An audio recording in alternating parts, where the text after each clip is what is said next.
ready for true happiness, for deep fulfillment, for feeling alive, on purpose, and in control of your life again? It's time to be the bold, brilliant, beautiful woman you were born to be. Welcome to the Purpose Girl Podcast. I'm women's happiness and life purpose expert Carolin, and I'm going to teach you how to live on purpose, feel alive, and be happy in every aspect of life. I'm going to get real about my life and interview women who are living on purpose so that you can finally live yours. Welcome to the show.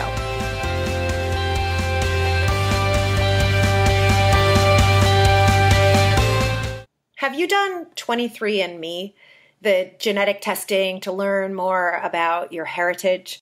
I haven't done it, but that's because I have a pretty good sense of my history. In fact, just a couple of years ago, I was having a super challenging time. Things were heating up between Josh and I. At the same time, I had to really face some of my own fears about commitment and my own fears about him having a son and what I wanted in life. And a ton of guilt came up and a ton of shame came up. And my therapist looked at me in the eye and she said, well, of course you're struggling with that because your grandparents were Holocaust survivors. And she knew this because she herself was the grandchild of Holocaust survivors. And so we started talking about what it is to live a life now that was impacted by my grandparents. And I thought, well, how does that possibly impact me? But of course, they raised my mother and she raised me. And so I really started to think about how much of my own well-being, how much of my aspirations, how much of who I am really has been informed by my ancestors, and so much has. I'm going to share more about that, and we're going to dive into you and your ancestors, and we're going to dive into how you can work with your own ancestry today in order to have your highest level of well-being, in order to heal and to grow and to truly live a life of purpose, all looking at what we know from those who brought us to life. And we're going to do that with my guest. I have an incredible guest today. You are going to love her. Carolin Carson is a German-trained naturopath doctor. She's a humanistic psychotherapist and something called a family constellations facilitator. And we're going to talk a lot about what a family constellation is today. She's the author of the book Blossom, Your 7-Step Journey to Healing Childhood Sexual Abuse and Creating Your Dream Life. And I'm not a survivor of sexual abuse. I'm a survivor of physical abuse. But even just reading her book, it was so applicable to me. And so whatever it is that you have been through, whatever it is that you still might be hanging on to as trauma, as baggage, she offers so much. And we're going to dive into that. She's an internationally recognized speaker and teachers on subjects of spirituality and emotional healing and women's empowerment. In 2008, she created empoweredbusinesswoman.com and the Blossom Journey telecourse in 2010. She has an incredible business model, and she actually has something new coming up called the Pleasure IQ test. So I am very curious to learn more about that. And so today we are going to be really diving into everything spiritual, our pleasure, our family history, and all of it's going to come together. And I cannot wait. Carolin, welcome to the Purpose Girl Podcast. Thanks for having me. I'm very happy to be here. I'm very happy to have you.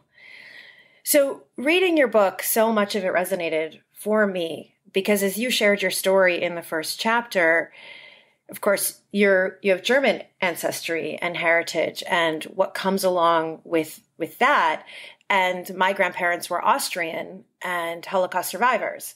And so I so resonated. And as I'm reading your book, I'm thinking, wow, this woman is so strong, so resilient, has healed so much, is now empowering women despite, or perhaps not even despite her pain, but perhaps even because of it. And I truly thought, this is a woman on purpose. Like, you are living your purpose. And so before we even dive into the family history, you have an incredible story. I'd love it if you would share your own story of how you became a woman on purpose. It's actually it's actually funny because I have been thinking that I'm a woman on purpose, and there's always more to discover because I just actually had a session before. I just have to share this because Please. I literally just had a session with a good friend of mine before we got onto this show, and it went really deep. So I'm sitting here tear-eyed because there's things that I've denying myself, which have to do. I really wanted to be a dancer, and if I had believed that I was enough, I would have been a dancer, and I never believed that I was good enough. So she helped me uncover that today, and Wow. so, I'm finding out now at 40 that I'm living part of my purpose, and there's going to be so much more that will have to do with dance and bringing dance into what I'm doing. So, Ooh, that's so juicy. I love it. And yeah, what a good friend, and how cool, because so much of what you do has to do with the body. And so I Mhm. could so see you bringing dance in, and I hope you get out and you dance on your own too. Yeah. So, anyways, I didn't grow up thinking, I mean, I grew up thinking I wanted to be a dancer. I didn't grow up thinking, oh, I want to be a sexual trauma healer. When I was my life kind of took a turn when I was 10. Everything had been going pretty well, at least in my memories, up until that point. And then I started having eating disorders, seemingly out of the blue. And they went on for over 10 years. And for anybody who has had an addiction that long, you know that by the time you cross the 10-year mark, you're pretty much written off. And so for me, basically, I was at a point where my prognosis was that I had 5% chance of recovery, and most likely would just learn to live with the disease and have a very disabled life because of it, pretty much. Hmm. And Whew. yeah, and all I wanted was just to have a normal life. I just wanted to be able to have children, have a relationship, and just have a normal life. Of course. And it seemed very out of reach at that point. And then I had what I now call my toilet wake up moment, which I talk about in the book, where I had just bought a bunch of food and eaten it all, and I was trying to make myself throw up, and I was using a toothbrush in a toilet, Hmm. and the toothbrush got stuck in my throat, and for a moment I couldn't breathe. And in that moment, I heard my mom's voice, like, oh, you're gonna end up like one of Mama Cass or someone like that who choked themselves to death. And I'm like, oh my God, she's gonna be right. After all, she's gonna be right. And You can't I have just that thought, happen. yeah, no. Well, actually, she's right in many things, actually. But Of course, I'm anyway, teasing. yeah. I really realized that. Oh, I got really shocked into like, oh my God, like this could be it. And I wouldn't have children. I wouldn't experience being married and all of that. And I wouldn't live to be 30. Hmm. My And then goodness. luckily the toothbrush dislodged, and I came back to my senses Hmm. and recovered from that. But basically what that created for me was an opening. I mean, I wanted to get help and get better. That wasn't the question, but there was a different kind of an opening. And my mom had tried, invited me to many different modalities and tried many different things. And so she invited me to try family constellations around that time. And I reluctantly went because I had no idea what it was, and went to one weekend workshop. And the facilitators took me through the process, took about 45 minutes for me. And within 6 months, I was completely healed. Oh, wow. So it just dropped away. I didn't have to work on it. I didn't have to do anything for it. I would go to the store like a week later and do my usual kind of binge shopping, and went home and only ate half of the amount of the stuff that I bought and threw out the other. And was never able to do that before. And so it was just gradually, I bought less and then I ate less, and then I just became normal, a normal Wow. eater, more or less. And so that's what introduced me to constellations, and it really saved my life. That work saved my life. Absolutely And incredible. I mean, you said you yeah, got lucky that the toothbrush dislodged. That wasn't luck. I mean, yeah, that was that was divine intervention. That you exactly. had your Yeah. moment, and we'll talk about it. But I really believe that those moments happen for us. Oh yeah, for sure. Hmm. Yeah, yeah. And so I was in my early 20s, and not, yeah, no, at that point I wasn't really pursuing dancing. I had pursued it on and off, but I was always like too tall, too not good enough, too old, too not flexible, blah blah blah blah blah. So I never put enough time and work into it, and to pursue it. And I was just kind of like, I thought maybe I could be a painter or something, some kind of artist. I was working at the theater for a little bit, and I was also waiting and just bartending. And one night, this friend of a friend came, and I didn't have a lot of people at the restaurant to serve, so I had time. And he just asked me about what's been going on in my life, and I told him about the constellations and what had happened. And he just said, "Oh my God, if you've been able to heal yourself from that, you have to make this your life's mission." And so basically, because he said that, and I didn't have anything better to do, I started looking into how I could actually become a healer, because I dropped out of high school, so I couldn't go and study at the university. But there's other ways, and so I found those alternative ways. I became a naturopathic doctor, which in Germany allows you to practice as a psychotherapist, actually. And then I basically spent all my 20s, training in different healing modalities. How incredible that you didn't graduate from high school and here you are a naturopathic doctor. I mean, that is so inspiring to any of us who go through a moment where, God knows I've had them, where I feel like I failed at something and then it's over and then there's no opportunity to shift and change. Here you are, absolutely. At any moment, we can wake up the next day and choose differently. It's so inspiring. So then you started doing this work and you started seeing incredible results with your clients. Well, the day that I graduated in Germany, I fell in love with an American. So my life, finally my parents were like, "Oh, she's going to go work now and make some money," since I spent like the amount that other people spend on a house on my own healing in my 20s. Yeah. They're like, "You're finally going to start making some money and working." And then literally the day after I graduated, I fell in love and followed this man to the United States, and I was completely not licensed to work here. Oh my goodness. Oh my goodness, what a story. He must be something else. I mean, what an incredible man. Yeah, what an incredible story. Well, that relationship only lasted 2 months. He was supposed to bring me to the United States. I'm very clear. I'm very happy that I am here. I don't think I could have lived my purpose, or unfolded my purpose as much as I was able to do in California. I'm not just anywhere. I'm in California. Mm-hmm. And then I, slowly but surely found a way to make use of my gifts. Let's put it that way. So I love this. It's such a great example too, that we need the help from the universe to bring us from one step to another. And sometimes we don't really know why, but it starts unfolding. So tell us a little bit of what is family constellation work? Yeah, I'll just share basically my first constellation, because it is really hard. Even though I've been doing this for 20 years now, it is really hard to describe. And if you can experience it, just go and experience it, because and you'll understand why it's hard to describe after that. So basically what happened was I went to this weekend workshop. There were 20 other people in the room, about 20, maybe it was a little more. And in my case, there was a couple that were facilitating this group. And so we just sat around in a big circle. And then anybody who was ready could work on their issue. And when it came my turn, I think I didn't have the courage to do it on the first day. I kind of waited till the second day. And then when I realized, oh my God, I better do something because the day is going to end and I'm not going to get this opportunity, I raised my hand and said, I'm ready. And so the people in the circle, all they knew about me was that I was there because I had eating disorders and that I really wanted to heal from the eating disorders. They didn't know any backstory, nothing, nor did the facilitators. They had just met me too, and I didn't know anything about the other people. They were all strangers. I mean, I knew what their issues were, the ones that had worked on their issues. But other than that, they were all strangers. And some people were there because of their marriages, and some other people were there because they had cancer.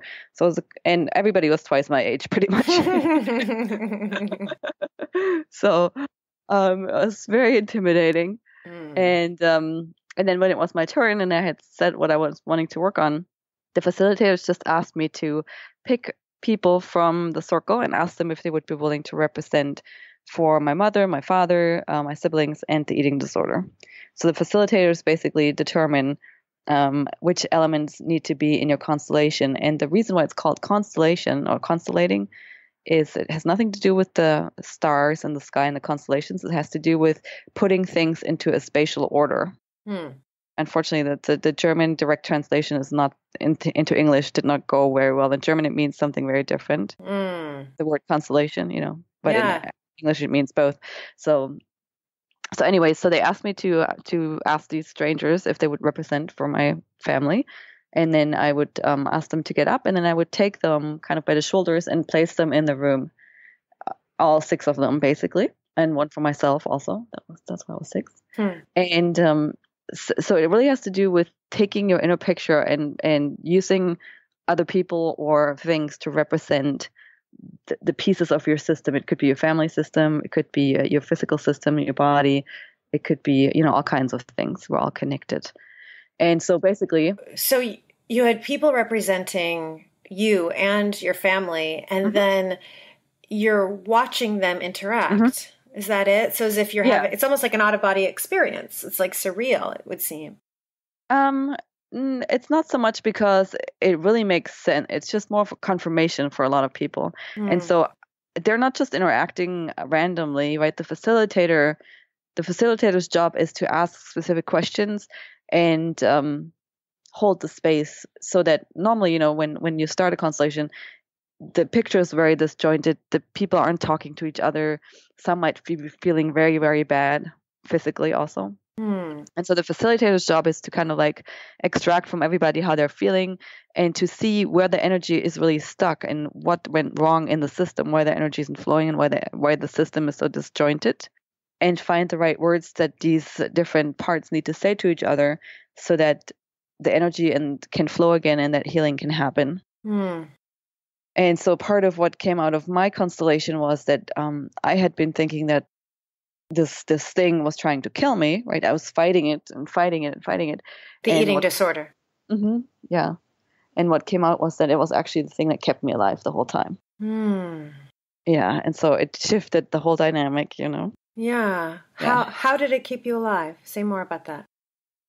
If I hadn't had the eating disorder, I pretty much probably would have killed myself. Right? It gave me something to do. It kept me busy, kept me alive. Oh, wow. Wow. Yeah. What a... Yes. Wow. So the constellations show the truth of any kind of thing. And when the truth comes out, everybody gets set free. Wow, that is so powerful. And then what an odd thing to say, but I'm so grateful then that you had the eating disorder, that it gave you that way to live. As you share your story, and you share it in the book, the eating disorder seemed to be more of a symptom than the cause. Yeah. And that there was so much to your story from even the time that you were in utero, and from childhood. And I know this book is your 7-step journey to healing childhood sexual abuse. And so if you're willing, it sounds like you went through sexual abuse, and the sexual abuse was very tied to the eating disorder. Which I didn't know until I was 30. So that the joke of the, the humor in all of this is that I became a healer in my 20s, and I worked on a bunch of stuff. I had been molested as a teenage girl, so I had that to work on.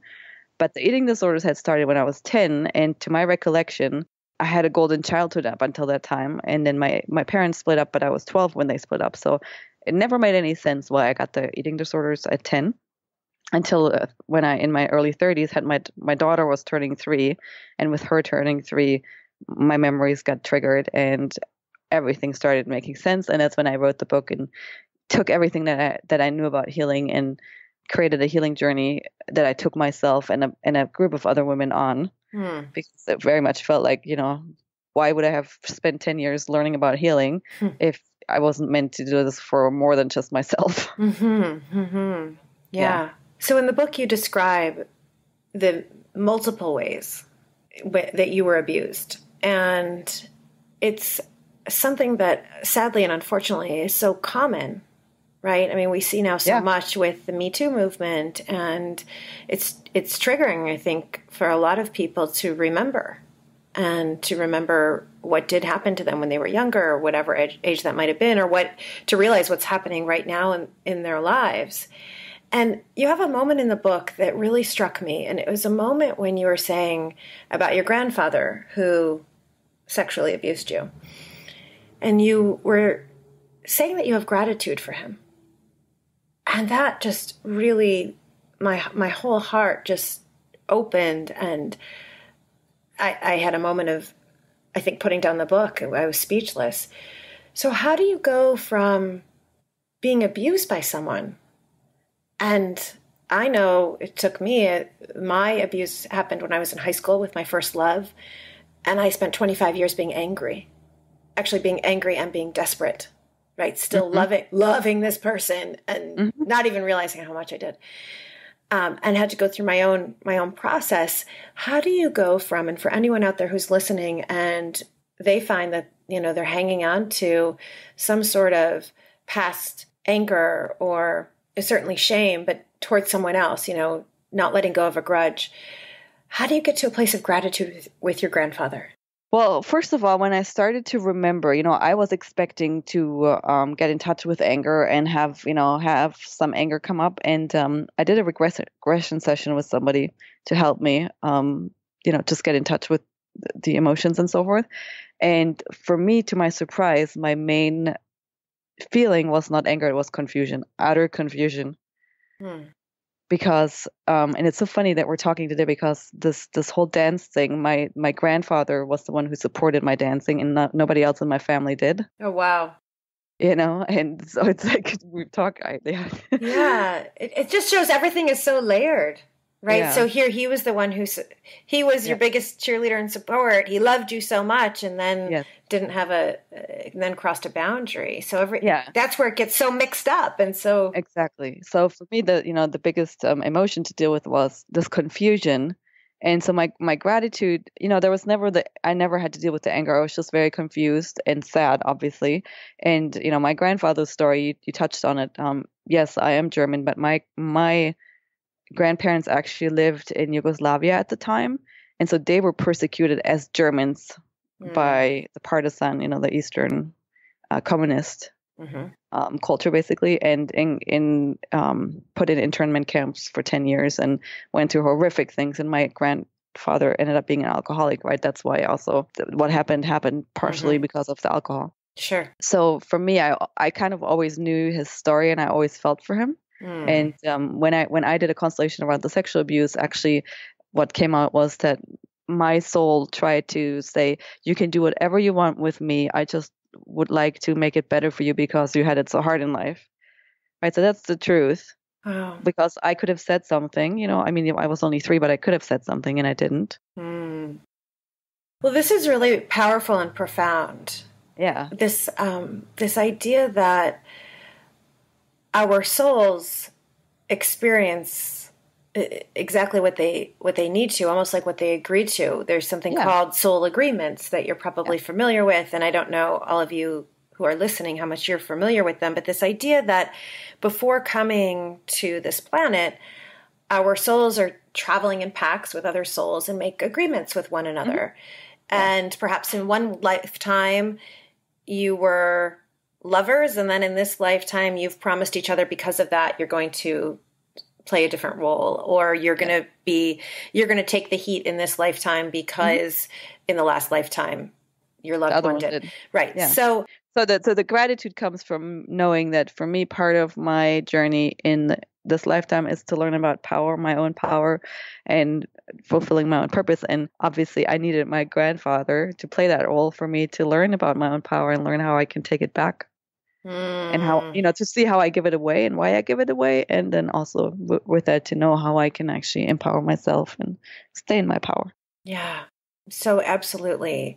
So incredible. I know you have a chapter in this book about pain, and something that I talk a lot about on my podcast, my blog, and when I work with women is our pain is often the source of our purpose. And that one day, whenever I get to the pearly gates, wherever they are, I'm going to ask the goddess, why? Why did you have to make it so hard? Why did we have to go through our pain? And of course, I already know the answer, that we come on this earth and we specifically go through whatever the pain is. And this is exactly what you just said. Your purpose here on earth is truly to learn about power and how to stand in it. And so you had to go through an experience of giving up your power in order to live that. And I think when we can see that these experiences in our life happen for us instead of to us, we can have a profound shift. Yes. Yeah. Tell me a little bit more. This is such a powerful thing. You said that you really thought about your grandparents' story, right? All of their stories and how they were in camps and how much pain they had suffered. And that knowing their stories and feeling their stories gave you the profound ability to love, to heal, to forgive, to nurture, almost become their parent or grandparent. And so I'd love to hear from your expertise how our ancestry does play into our well-being and play into our journey here. Yeah, it's a really good question because, we think we're this independent, singular entity when we're actually not. We do come from two streams. We come from the even biology-wise, we come from the mother side, and then on the other side from the father. So, in my world, I call it the feminine energy lineage and the masculine energy lineage. Mm-hmm. And there's several sciences now that help us understand this more and also confirm what constellations or the world, the constellation world has known from before, is that actually we are impacted on a physical cellular level by what our ancestors went through, because when trauma happens, your nervous system gets wired differently, right? Your biochemistry gets set up differently. You're more prone to stress. You react to stress differently. The balance in your nervous system is different. And so those kinds of things get passed on, right? So let's say, let's say your grandparents grew up in an environment where they were always safe and happy. You're much more likely to be a successful person because your brain didn't get wired for stress. Yes. And so you have more access to the higher faculties and the creative faculties of your brain. For just to make it simplified. Now, obviously, it's a generalization. Yeah. But there's a physiological thing that happens, when trauma happens, and that part gets passed on for once. And then also on the soul level, nothing, because we're all connected, and quantum physics explains this part, mostly, is everything is always known and everything is already there. So in the constellation world, we know that if somebody got excluded from the system, either in this generation or the generation before, or even seven generations back, a younger soul will step in to make up for that imbalance. So we're basically, if you imagine your family as an entirety, with the ancestors, to be a big mobile, and then somebody, gets excluded because they died and it was too painful to remember them, or they did something wrong, or they were gay or whatnot. There's people for all kinds of reasons get kind of energetically excluded and not talked about. Right. And so when it happens, the whole mobile tips over, right? Because it's out of balance. Yes. Out of balance. And so the younger souls, they know that, they intuitively feel it, and basically take on the fate of that ancestor. Oh, wow. And so it could be a child that's raised in a completely healthy environment that all of a sudden develops, depression, suicidal thoughts, tendencies. They might even, commit suicide, and nobody knows why. And then what turns, when you do the constellations, and this is why they became so popular in Germany, because there were a bunch of young people committing suicide and nobody knew why. And Hellinger, who brought this work to the Western world, he basically showed that they were all Nazi descendants. They were all the grandchildren of some of the higher ups Nazi people. Mm-hmm. And so basically those younger souls sacrificed themselves in an attempt to bring back balance. Yes. Wow. It impacts us in more ways than we, even realize. That's all I can say. Yeah, it makes so much sense. It's so interesting being the grandchild of Holocaust survivors whose my great grandparents lost their lives because of Nazis, because of Hitler. And my grandparents, certainly their entire lives were altered forever because of Nazis. And then to hear you say about these descendants and their reaction, their response, their guilt and their sense of responsibility. Growing up, I didn't know anything about, this is a little bit off topic, but I just feel like it's so important to share. I didn't know anything about how Germans today felt about what happened. Mm-hmm. And then about 7 or 8 years ago, when I was in graduate school, a friend of mine in graduate school was German. And we had a really deep and profound and beautiful conversation about how he grew up with this sense of shame about Germans and what had happened. And I realized that I had grown up with a higher than thou, and not really recognizing, not at all even thinking about this. And it was healing for both of us. And it's not that I want to see any of these young people take responsibility for what happened then. But it's fascinating to hear you talk about, I know about soul agreements, but this is a new concept for me. And it's fascinating to hear you talk about how souls come onto this earth and bring back balance. It makes so much sense. What's also really striking me right now, I've been through, any of my listeners know that I've had 2 miscarriages in the last couple of years. And I had a healer say to me, he was doing body work on me, and he was up at my right shoulder. And he said, "What happened to your grandmother in 1938? Your maternal grandmother in 1938. And I said, "Oh, Hitler invaded Austria and her entire life changed." And he said to me, "Your miscarriages are tied to her, are hers." And so again, later in the session, he was more down in my pelvic area, and I was going specifically around fertility. And he said to me, "Something is coming up with the number 3, that in a past life you've had, maybe it's a past life, or at some point you've had 3. And I texted my mother afterwards, because my grandmother has passed on. And I said, "How many miscarriages did grandma have?" And she said 3. And it was so incredible. I mean, I was blown away. And then I started really thinking about it. And the healer said to me, "Well, of course, because a woman has all of her eggs from when she's born. A baby girl has all of the eggs that she will ever have. And so when you were an egg, meaning when I was an egg in my mother's ovaries, she was inside of my grandmother, who was in the middle of several miscarriages." So that imprint, right? And so the imprint of her miscarriages got passed to me, the imprint of her pain and her glory. A lot of my strength is because of my grandparents' glory I have a fighter instinct, and I know it's because of they survived. So it's just fascinating to hear, and it makes perfect sense that biologically our ancestors' nervous system gets passed down to us. Yeah, I mean, they're the material that we come from, you know? Yes. And we were in their bodies at some point because of that. So if someone is out there and wanting to explore how to work with their ancestry, what's the first step? What do they do? I mean, if obviously there's, like you said, the 23andMe, which is an interesting thing to do, but find somebody who does constellations and start exploring. Are you doing constellation work still? Is that something that Yeah. Oh, great. Okay. Well, we and give us your website. We'll say it again at the end of the episode, at the end of the show. What is your website so people can find you? And of course, we'll have it in the show notes. It's womenintheflow.com. Ooh, I love that, Carolin. Womenintheflow.com. So speaking of flow, I'm going to switch a little bit because I know you have something new, which is the pleasure IQ. And pleasure is something I love talking about.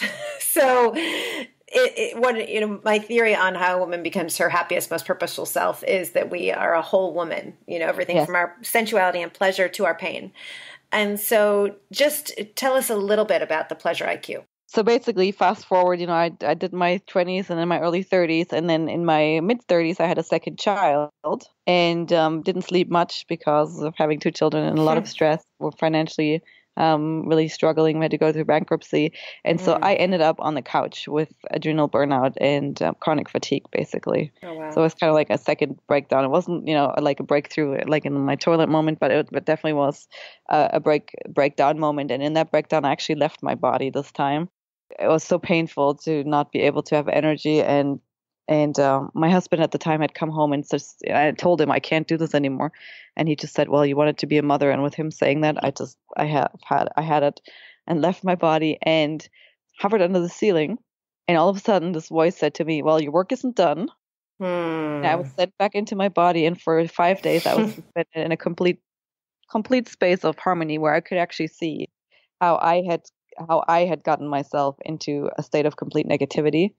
Wow. And I was also given kind of an idea of how to get myself out. And that was just basically following my yes and following what's right and true to me, um, which at that point kind of I coined as, I'm just going to go in pursuit of pleasure because I had not allowed myself pleasure anywhere. Mm.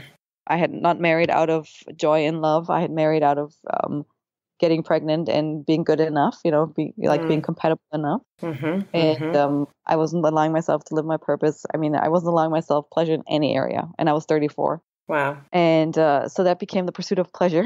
And Mm. I basically just, I had nothing to lose. So I started making decisions that felt right and good, which also included leaving my marriage at the time. And that was scary because I didn't have a safety net and financial, support in any of that. But it's paid off very nicely. And, basically for the past 5 years, my exploration has really been around energy, my own energy, getting myself into the right vibrational space. Because during those 5 days where everything was perfect, what was very clear was that it was, as long as I stayed in a certain energetic space, and as long as I was really clear about what I really wanted, things would just manifest, instantaneously. I couldn't even decide whether I had a thought of something first or the thing was there first to see how they were in actuality.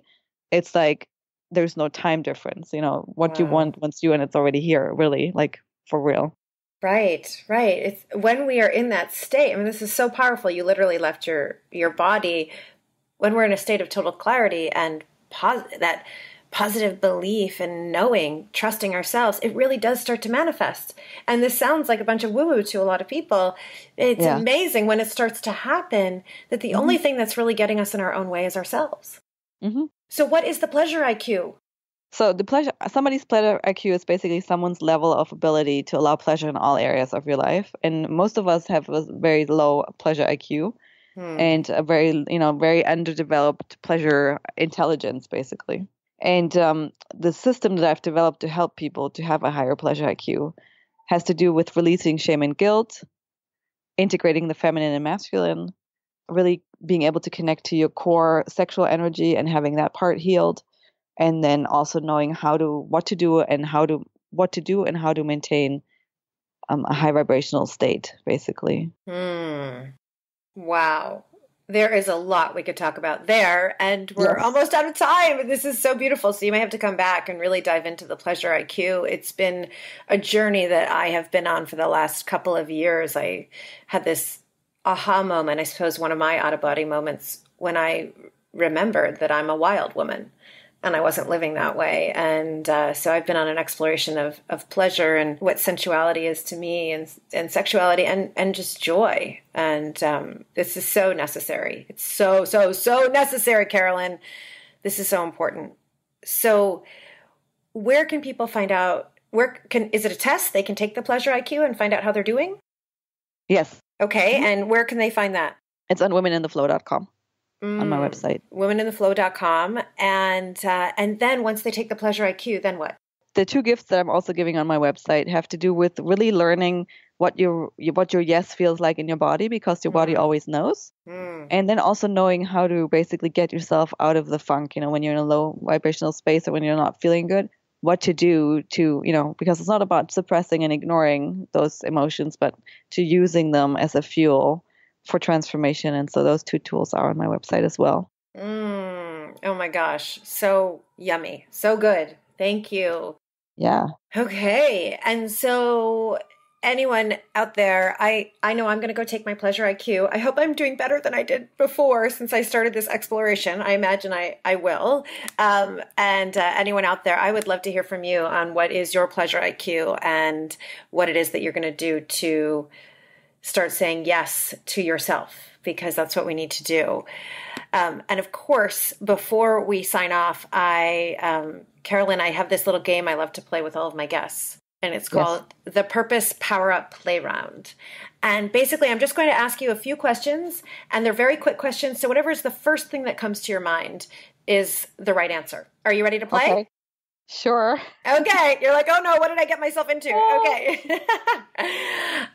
What's one thing that your heart desires for 10 years from now? Peace. Yes, girlfriend. Oh my God. I hear you. That's beautiful. What song gets you pumped up, excited, and ready to take on the world? Oh man, that's a hard question. It used to be It's Raining Men, actually, which is funny, from the Oh, Pointer Sisters. that's so fun. Oh my God. I was at an event recently. That is such a fun song, talking about Yes. pleasure. I was at an event actually with my pleasure mentor. I don't know if you've heard of Mama Gina, Regina Yeah. Tamashauer. Yes. So Yeah. I just completed her 4-month mastery program. And I was at an event and there were 500 women, and it was, we had each invited one man. And so we were all in there, and they played that song as the men walked in single file, and we were all going crazy. It's raining men. And they were all looking around like totally freaked out. What did I get myself Nice. into? It was so great. Nice. So great. Okay. Last question. Who inspires you to be better? Children. Oh, Yeah. that's beautiful. So beautiful. Well, Carolin, it's been such a pleasure talking to you, learning so much about you, and you are one resilient woman. As you were talking, I thought, wow, this woman has literally already been through 9 lives. So it's incredible. Yeah. I mean, my goodness, that'll be your next body of work or your next book. But it's incredible to talk to you. It's incredible to learn with you and from you. And I'm super excited about the Pleasure IQ and where you're going with it. And so please, everyone, check out Carolin. If you yourself are looking for healing, read her book, Blossom. We have a link in the show notes. And if you're interested in more pleasure, then please take your Pleasure IQ. And it sounds like Carolin's giving out a couple of great free gifts on her website. So thank you, Carolin, for joining us. And all of you out there, thank you for listening. Because of you, we are building a strong, powerful global community of women who are living on purpose, women who are claiming that we deserve our happiness. And so, of course, if you liked this episode, please rate it 5 stars. Please give it a review. And please, please, please send it to your friends and your family. Send it to your women colleagues, to women who you know need healing, who need to get into their pleasure, women who are needing and ready to join a community of powerful women. For all of you out there, I have a free Facebook group for us called Purpose Girls. Please join. Every week we post motivation and inspiration for you to get involved and to be part of the community so that we all rise together. As always, I hope that you have a beautiful, beautiful, beautiful week. May you love yourself, may you live on purpose, and may you love life. Bye for now.